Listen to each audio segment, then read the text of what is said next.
Bonjour. Jusqu'à présent, nous avons déclaré des méthodes main dans les classes Java. Nous avons aussi déclaré des méthodes, des getters, des setters, mais nous ne savons pas réellement comment on instancie la classe en mémoire. Nous avons vu ce qu'est une classe, ce qu'est un objet, qui est l'instance d'une classe en mémoire. Mais comment crée-t-on cette instance? Alors, la classe peut créer une méthode particulière qui a pour nom le nom de la classe et qui retourne l'objet, l'instance qui a été créée en mémoire. Alors, on va voir toujours dans un exemple comment on fait ça. Je crée un nouveau package que je vais appeler constructors. Voilà. Et dans ce package, je vais créer une classe constructor. Ok, je vais mettre un main tout de suite, comme ça, ce sera fait. Voilà. Donc, tout de suite, hop, systématiquement, on n'oublie jamais, source, général Google commande, version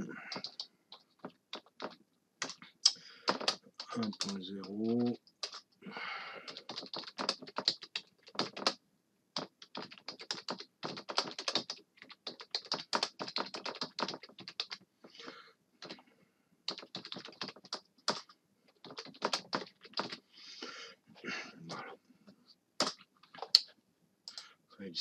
Alors, donc nous avons vu qu'on pouvait déclarer un main, nous avons vu que dans ce main, nous pouvons appeler des méthodes, nous avons appelé principalement des méthodes de JRE, ou des méthodes d'autres classes, par exemple random, que je vais créer une variable d'abord, une variable nom, et puis je vais créer des getters et des setters, voilà. Source, override getter and setter, je vais mettre qu'un getter, voilà, je ne vais pas m'embêter, bon, je vais faire un setter aussi, allez hop. Voilà, donc j'ai créé, je génère, voilà, j'ai créé des getters et des setters. Alors, j'ai ma classe, elle a deux méthodes, elle a une méthode main, mais comment je vais appeler ma méthode getName, par exemple? Eh bien, pour que je puisse appeler getName, il faut déjà que j'ai une instance en mémoire de ma classe qui contient ma méthode. Pour accéder à une méthode, il faut bien que la classe existe. Alors, pour créer une instance de classe, donc il faut que je puisse créer cette instance. Pour créer une instance de classe, on a des méthodes très particulières qui s'appellent des constructeurs. Donc, on va créer un constructeur. Un constructeur, il a une portée, un access modifier, public en l'occurrence. Moi, je veux que ce soit vu de toute l'application. Ensuite, il a un nom, et ce nom, c'est le nom de la classe. Donc, c'est constructor, voilà, et voilà. Sinon, c'est une méthode classique, sauf que, je vous dis, elle n'a pas de valeur de retourne. Ce qui retourne, c'est une instance de la classe, et elle a accès à tout. Donc, je vais lui faire écrire .out.println. Voici mon constructeur.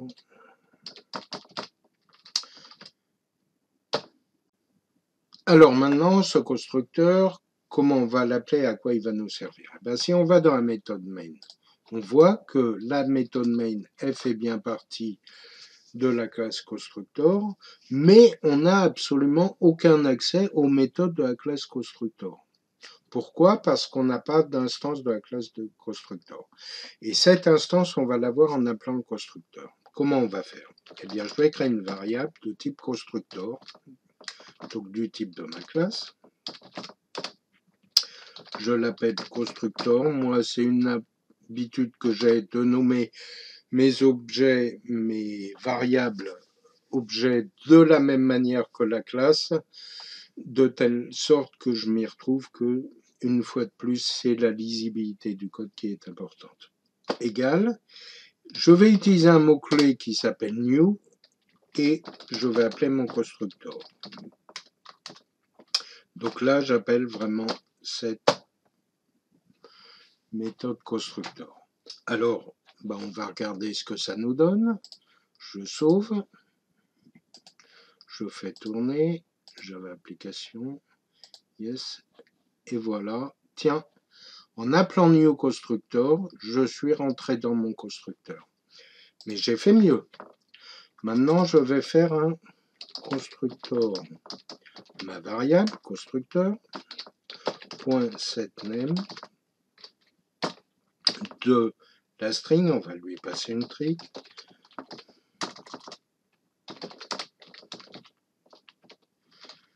Voilà.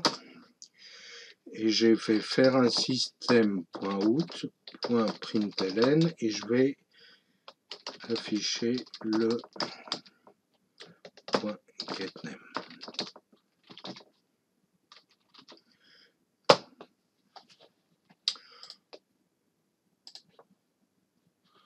J'y vais, je relance. Hop, voilà. Je mets un bookpoint ici.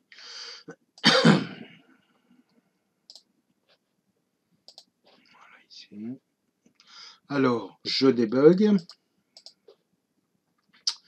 Voilà, je vais dedans.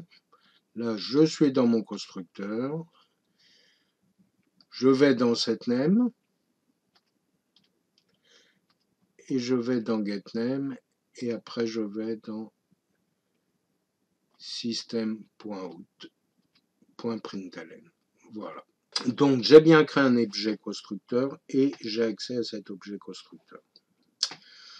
Alors maintenant, vous pourriez me dire, c'est bien, mais est-ce qu'on est obligé de le déclarer dans la classe qui va le créer, dans le main de la classe qui va le créer? Alors évidemment non. On va aller dans la perspective Java, on va créer une classe main, comme on avait déjà fait. On va dire qu'elle a un main. Ici, dans constructeur, je vais virer tout. Je vais prendre ça d'ailleurs. Tiens, hop, voilà. Voilà. Et je vais le mettre dans ma classe main. Voilà. Voilà.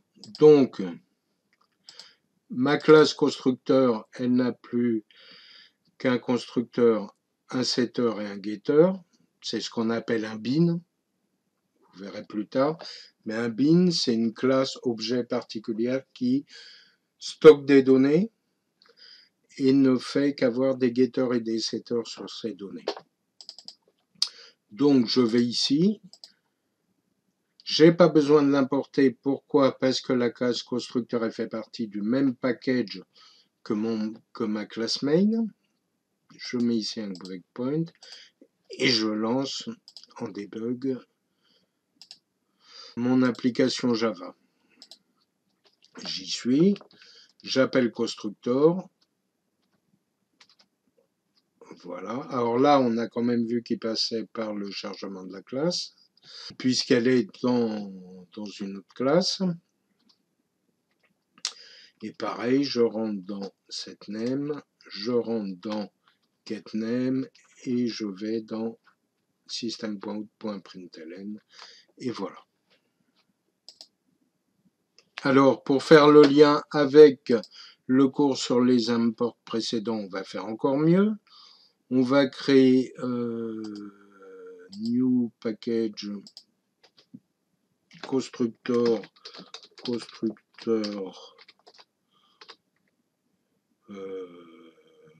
particulier. Bon, c'est moitié anglais, moitié français, c'est pas très grave. Dans le constructeur particulier, je vais mettre constructor. Voilà. Alors, là, j'ai un problème. Pourquoi? Parce que, il m'a fait l'import automatiquement. Je suis obligé de rajouter l'import. OK? Voilà. On relance et on regarde ce qui se passe. Main. F5. Il charge la classe. Alors cette fois-ci, pourquoi je suis obligé de faire un import? Parce que je ne suis plus dans le même package, donc je n'ai pas accès à la classe directement. Je suis obligé de l'importer. Je vais dans le constructeur, voilà mon constructeur, et pareil, le getName, le setName, le getName et le println. Et voilà. Alors en fait, ici j'ai créé, je retourne dans la perspective Java, ici j'ai créé un constructeur pour la classe constructor. En fait, je n'étais pas obligé de le faire. Pourquoi? Parce que s'il n'y a pas d'autre constructeur défini dans la classe, Java va automatiquement me rajouter un constructeur qui ne fait rien.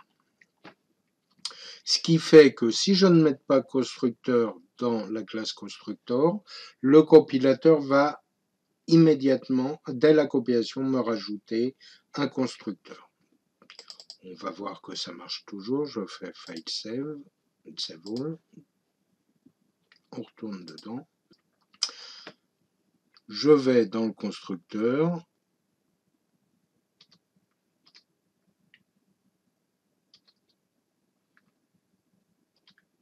Voilà, il a appelé le constructeur, bien qu'il n'existe pas, en fait, il appelle celui qu'il a créé lui-même. Il fait le setName, il fait le getName et c'est terminé. Voilà. Je répète, c'est uniquement s'il n'y a aucun constructeur qui a été déclaré. Parce qu'on va voir qu'on peut avoir plusieurs constructeurs. Je pourrais avoir ce constructeur-là. Je pourrais avoir un constructeur aussi, par exemple. Alors on reverra les constructeurs après, mais c'est pour vous expliquer pourquoi ça ne marche que si on n'en a pas déclaré. Je pourrais avoir un constructeur, par exemple. Vous allez voir, on va faire l'exemple, ce sera très bien. Public constructor. Qui reçoit un nom. Voilà, et je dis que this.name égale name. Voilà. Alors, ici, j'ai déclaré un constructeur qui prend en argument un nom. Donc, je save all. Voilà. Et là, on a une erreur dans main. Pourquoi? Parce que maintenant que j'ai un constructeur qui a été déclaré dans ma classe constructeur qui a un argument, eh bien, le compilateur ne m'a pas rajouté le constructeur vide. Okay? Donc, il me dit, ce constructeur-là, il n'est pas défini. En fait, je serai obligé de faire, cette fois-ci, je serai bien obligé de faire un public constructor. Voilà. Et là, je résous tous mes problèmes. Donc, je rappelle le constructeur, c'est pour créer une instance en mémoire d'une classe. C'est une instance particulière, c'est-à-dire que ici, si j'ai constructor, je vais faire ici constructor constructor 2 égale new constructor